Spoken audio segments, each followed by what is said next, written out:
Aloha everyone, it's story time.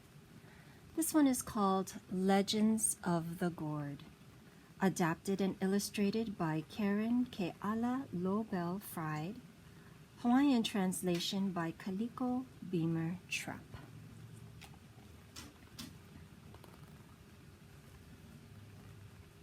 Long ago in Ka'u, Hawaii, there lived a young man and woman who loved each other very much. Although they were both from families of ali'i, or chiefs, their parents did not approve of the relationship. And so they met in secret and talked about their hopes and dreams. One night, after darkness fell, they ran away together.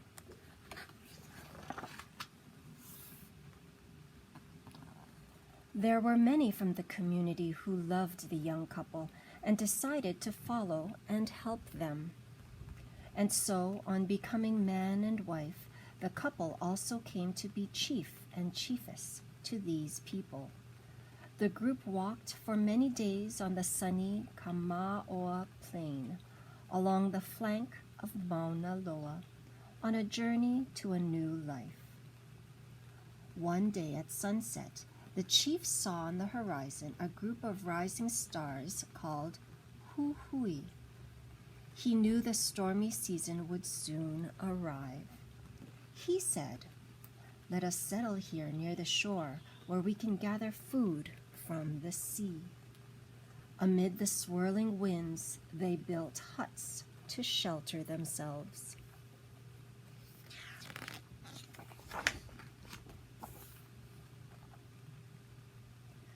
Then came a time of winds from the south that brought drenching rain and loud, booming thunder. Waves pounded against the lava walls at the shore. Rain soaked the Kama'oa plain. The people were happy, for the land would soon be ready to plant with seeds for food. And when it became known that the chiefess was hapai, pregnant, the people were filled with joy.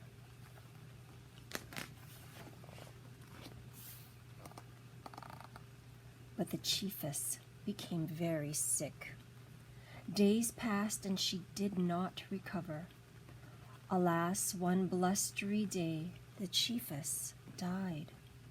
The chief was filled with grief. The community wailed and cried, mourning their beloved chiefess. A kapu, a sacred time, was observed for 10 sad days. They chanted many oli in memory of her life. As was the custom in the days of old Hawaii, the chief found a cave hidden in the forest. He cleaned the cave and spread layers of fine lauhala matting on a shelf along the back wall. One clear night, after the period of kapu, he secretly carried his wife's body to the cave. He lovingly laid her on the shelf and covered her with fine kapa sheets. Before her he placed containers filled with young leaves from taro and sweet potato plants, luau and palula, her favorite foods. Outside, he piled up stones to cover the entire entrance to the cave. It was crucial no one be able to find the body of the chiefess, as her bones were sacred.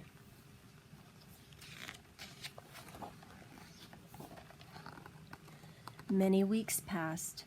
One night the people heard strange and mournful cries coming from the sky. They all knew it was Ewa Ewa Iki, the famous ghost mother who died in childbirth with her spirit baby. No one was afraid of the ghost mother, for she was a part of life in Ka'u. Whenever a woman was ready to give birth, Ewa Ewa Iki would fly over her house the night before the baby was to be born. But when the people heard her cries that night, they looked at each other in surprise, for no one in the community was expecting a baby.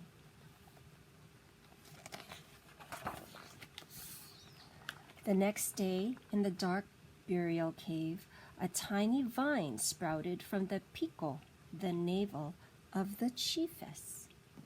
The vine meandered across the floor and up the wall of the musty cave, drawn to a beam of light piercing through a crack in the ceiling. The vine curled its way through the crack, emerging into a fresh Kamaoa rain shower. The little green vine crept through the forest, growing thicker each day. Leaves sprouted from the left and right sides of its stem. Its tendrils reached out to grab onto roots and small moa and ala vainui plants growing at the base of trees. The sturdy vine snaked its way out onto the plain, and its tendrils clung to ruts in the pahoehoe lava. Like tiny fingers, the tendrils wrapped themselves tightly around jutting lava rocks and clumps of pili grasses.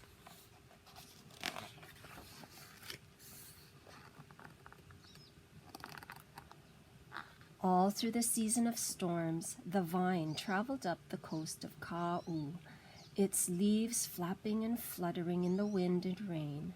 But the vine held itself firmly in place. Over miles and miles of the rolling Kamaoa plain, the vine traveled across many ahupua'a.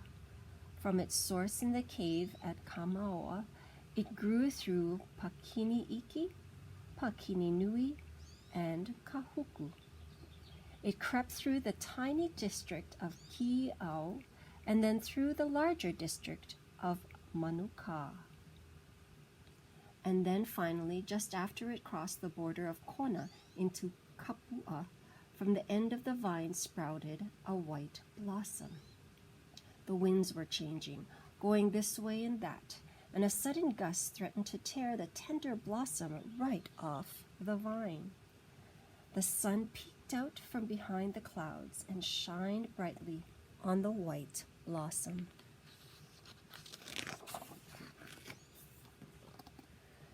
After a time, the flower withered, and the wind swept it away. And there on the vine, where the flower had been, was a tiny green gourd. The baby gourd lay in the shade of its leaves, its skin covered with a soft layer of downy hairs. Winter had passed, and the sun shone full and bright on the land. The heat from the sun helped the gourd grow a little bigger every day. Soon the soft downy hairs were rubbed off the gourd's leaves flapping against it. Now its green skin had white patches, so it blended perfectly with the sun-dappled leaves around it. On a lava ridge, just above where the small gourd grew, there stood the hut of a fisherman. The time for good fishing had arrived, and as the fisherman stood outside his hut scanning the sea, he saw something curious on the rolling plains below.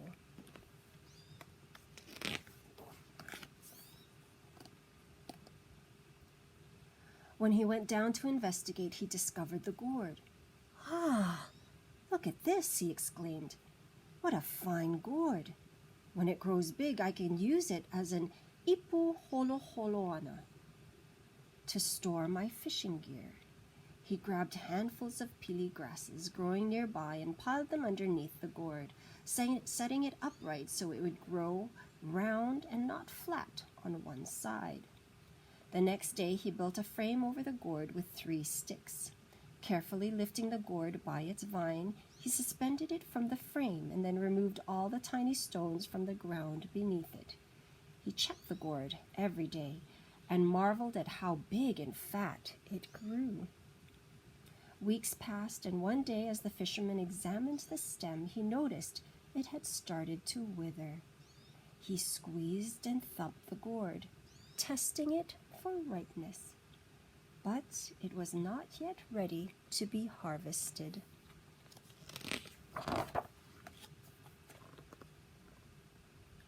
That night, Back in Kamaoa, the chiefess visited her husband in a dream. She cried to him, "Aue, Aue, I am sore and bruised." The chief awoke abruptly, startled by the dream. In the early morning light, he rushed to the burial cave and tore through the rocks at the entrance, stumbling inside toward his wife's body.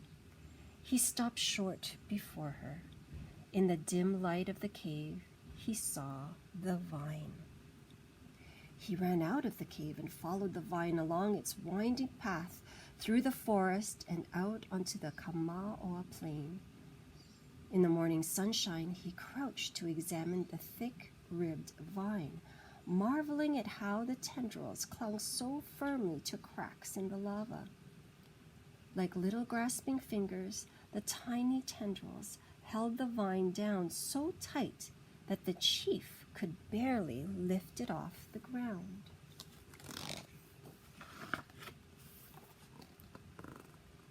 Clouds layered the horizon.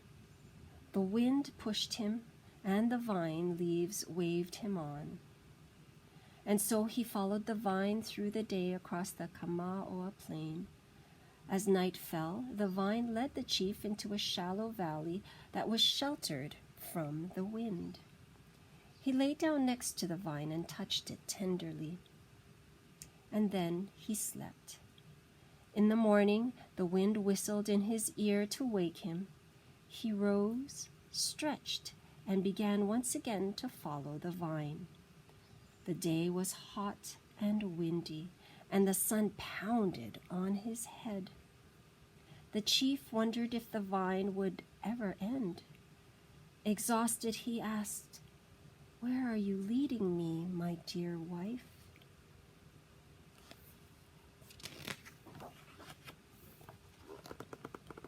And then he saw the gourd. He ran to the gourd and swept it up into his arms. He cradled it like a baby, joyfully rocking it back and forth. Just then the fisherman spied the stranger holding the gourd. He rushed out shouting, "Let go of that gourd! It belongs to me!" The chief tried to explain about his wife and the dream, but the fisherman would not listen. They argued until finally the fisherman agreed to follow the chief to the source of the gourd vine. It was only after they entered the burial cave that the fisherman understood and relented. He wished the chief well. Night was falling. The chief brought the gourd home and gently wrapped it in many layers of soft kapa cloth. He rested it on a pile of lauhala matting. The next morning, when he unwrapped the kapa, he discovered that the gourd had cracked. He carefully pulled the gourd open, and into his palms fell 2 seeds. The chief cut the seeds in his hands and looked at them with wonder. He knew that these seeds would provide many useful gourds for his people. "Thank you, dear wife," he whispered. Then suddenly the seeds began to grow. 2 warm, soft fruits covered with downy hairs quickly filled his hands.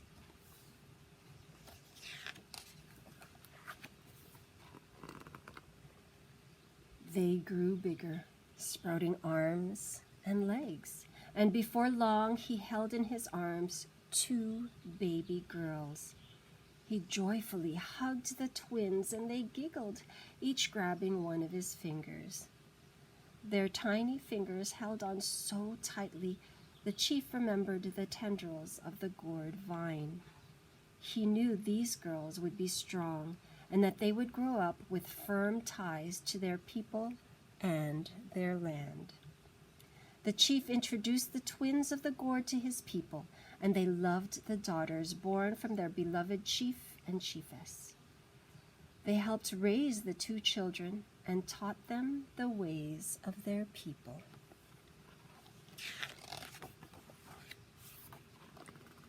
And so The twins grew to be powerful women and great warriors who had many children of their own.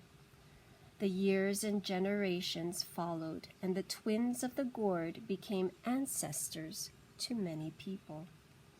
Like the gourd vine, the family spread and settled all over the Kamaoa plain.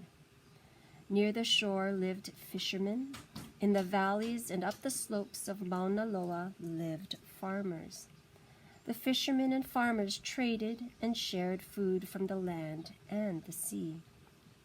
Soon, descendants of the twins numbered in the thousands, and the people called themselves the children of the Gourd.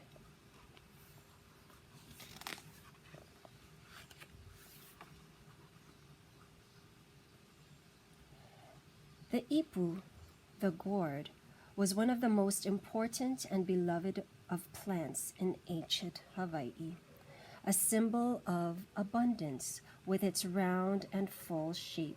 The ipu was one of the body forms of Lono, the provider, a nourishing god associated with rain clouds, plant growth, and the harvest. Many types of gourds were cultivated and grew in various shapes and sizes with different uses, used as containers for food, fishing gear, or kapa, cloth. Gourds also helped to collect and contain water, a necessity on the dry Kamaoa plain. For those on the Kamaoa plain, the ipu was considered an ancestor. A gourd would be placed by the head of a woman during a difficult birth so the ancestor could help with delivery. The ipu ava type, especially, was cared for like a child, tended throughout its growing, blossoming, and fruiting periods. When the young fruit appeared, it was nurtured, protected, and watched closely until it was ready to pick and be dried. To keep others from stealing a prized gourd growing on the vine, it would be given an ancestor's name. Like a womb, the gourd contained the seeds of life. In this legend, as the gourd vine spread its tendrils throughout the Kamaoa plain, so too did the chiefly lines of the people populate the land in the days of ancient Hawaii. And that is the legend of the gourd.